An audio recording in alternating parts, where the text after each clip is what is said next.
Meus amados irmãos, a graça e a paz de nosso Senhor e Salvador Jesus Cristo. Hoje eu quero falar com os irmãos sobre a graça de Deus. Eu estou baseando a nossa reflexão desta noite no que está escrito na segunda carta de Paulo aos Coríntios, no capítulo 12 e o versículo 9. A palavra de Deus diz assim: Mas ele me disse: minha graça é suficiente para você, pois o meu poder se aperfeiçoa na fraqueza. Portanto, eu me gloriarei ainda mais alegremente em minhas fraquezas, para que o poder de Cristo repouse em mim. Há duas palavras na teologia com as quais eu me identifico. Quando nós encontramos a palavra misericórdia, é aquela palavra que nos traz uma ideia de que nós todos merecíamos o castigo de Deus por conta dos nossos pecados. Mas Deus, por sua misericórdia, movido de compaixão por nós, cheio de generosidade, cheio de bondade, Ele nos livra da punição que nos era imposta, do castigo que nós merecíamos por conta dos nossos pecados. A outra palavra é exatamente a palavra graça, que estamos acostumados com o conceito de graça como o favor não merecido. De fato, era algo como um presente para nós, mas que não havia em nós qualquer mérito para que recebêssemos, como é a salvação dos nossos pecados. Não temos méritos para a salvação. Nada poderemos fazer para sensibilizarmos a Deus para que Ele nos salve dos nossos pecados. Mas hoje eu quero falar de graça como aquele presente que nos é dado, não porque merecemos coisa alguma, mas porque aquele que nos oferece este presente, aquele que nos oferta esta dádiva, ele é generoso, ele é bondoso para conosco. O mérito não está em nós, continua o mesmo, não temos mérito para recebermos qualquer coisa da parte de Deus. Mas os méritos estão em Deus, que é generoso, que é bondoso para conosco. Quando o apóstolo Paulo ouviu esta frase, minha graça é suficiente para você, o apóstolo Paulo estava vivendo um momento de crise. Assim nós encontramos na segunda carta, no mesmo capítulo 12, da carta aos Coríntios, no versículo 7, encontramos o seguinte texto: para impedir que eu me exaltasse, foi-me dado um espinho na carne. Se você ler a segunda carta aos Coríntios, no capítulo 12, desde o início, você vai ver que Paulo teve uma daquelas experiências espetaculares, sobrenatural, maravilhosa, daquele tipo que qualquer um de nós gostaria de experimentar, de vivenciar, mas que traz consigo um grande perigo para as nossas vidas, que é o perigo de exaltação de si mesmo.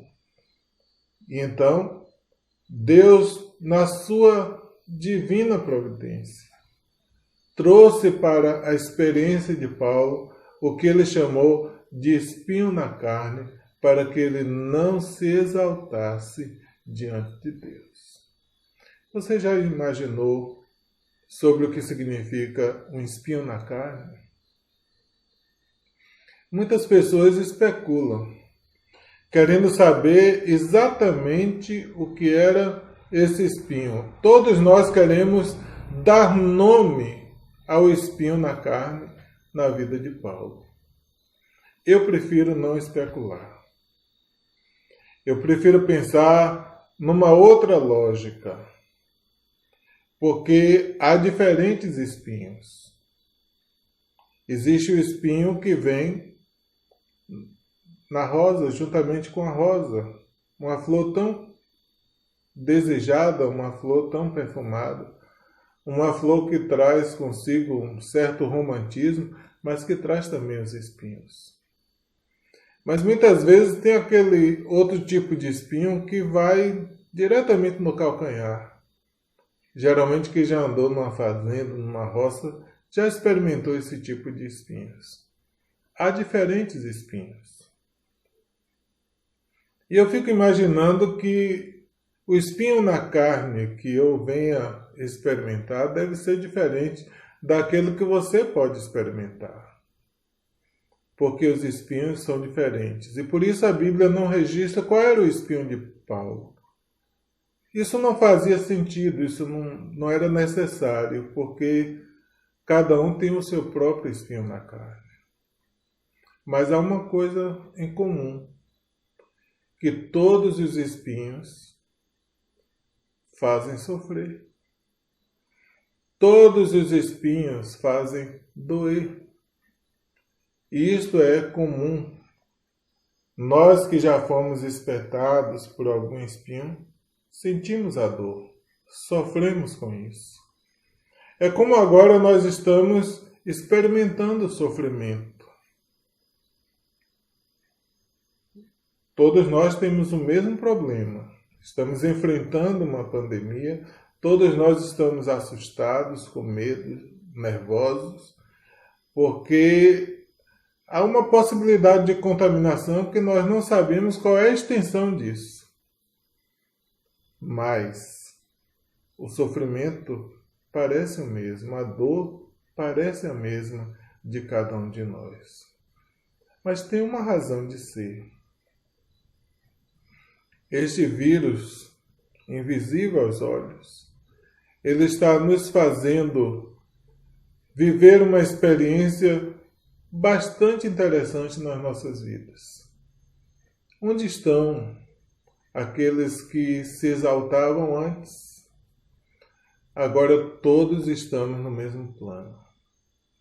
Essa semana ouvi alguém dizer que a doença não escolhe raça, não escolhe classe social, a doença não escolhe os intelectuais, a doença não faz escolha. Todos nós nos nivelamos e somos iguais diante das nossas enfermidades.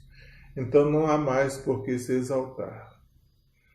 Não há mais razão para dar lugar à soberba. Todos nós agora estamos sofrendo, todos nós agora estamos sentindo a dor de algo que nos faz sofrer. Esse mesmo texto nos dá conta de que Paulo apresentou a Deus orações aos céus, para que o Senhor tirasse dele este espinho. E no versículo 8 desse mesmo capítulo 12, ele declara o seguinte: 3 vezes roguei ao Senhor que o tirasse de mim. Meus irmãos, nós queremos tirar o sofrimento a qualquer custo. Nós queremos nos livrar da dor a qualquer preço. E por isso, muitas vezes, nos submetemos à oração, muitas vezes até proclamamos jejum. Paulo disse que fez isto por 3 vezes. Quantas vezes você já pediu a Deus, já rogou aos céus, para que o Senhor tire de sobre a face da terra este vírus que tanto nos atormenta? Possivelmente, como eu fiz, você também deve ter feito mais do que 3 orações. E precisamos continuar orando, sem cessar. E algumas vezes nós temos uma expectativa de que isso ainda vai durar por algum tempo. E nós queríamos que Deus nos respondesse de imediato, que Deus resolvesse essa situação de uma vez por todas. E é bem provável que a mesma resposta que Paulo teve, nós também teremos. A suficiência da graça de Deus. É o melhor que temos para esse tempo de prevenção. É o melhor que temos para esse tempo de quarentena. É o melhor que temos para esse tempo de isolamento social. É vivenciarmos, meus amados irmãos, a graça de Deus em nossas vidas.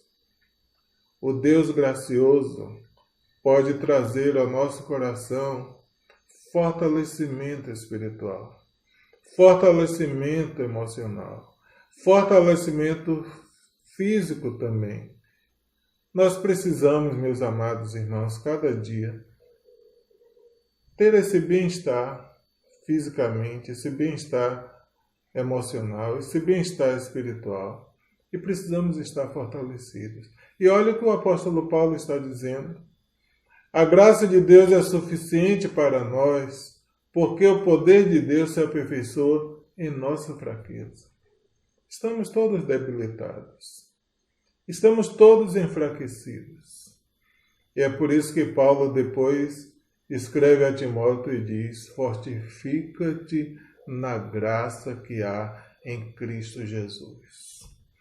Esta graça é suficiente, sim, e pode nos fortalecer. Pode trazer para nós este fortalecimento que tanto precisamos, principalmente nas nossas emoções. Confesso, irmãos, que tenho me preocupado com o adoecimento emocional de muitas pessoas. Tenho me preocupado porque quando cessamos o nosso direito de ir e vir, quando estamos aprisionados em nossas próprias casas, quando a cadeia produtiva está sendo inibida, sendo muitas vezes até proibida nesta hora, temo pelo adoecimento emocional. Mas Deus vem nos trazer esta palavra hoje, que a sua graça é suficiente para nos fortalecer espiritualmente. Por isso, o melhor conselho hoje é o mesmo que Paulo deu a Timóteo. Vamos nos fortificar na graça que há em Cristo Jesus. Vamos também aproveitar esse tempo para, através de leituras bíblicas, de oração, também crescermos na graça e no conhecimento de nosso Senhor Jesus Cristo. Portanto, irmãos, fiquemos firmados na graça de Deus, porque o Senhor é generoso, é bondoso para conosco, e Ele estará nos dando presentes todos os dias da nossa vida, até a consumação dos séculos.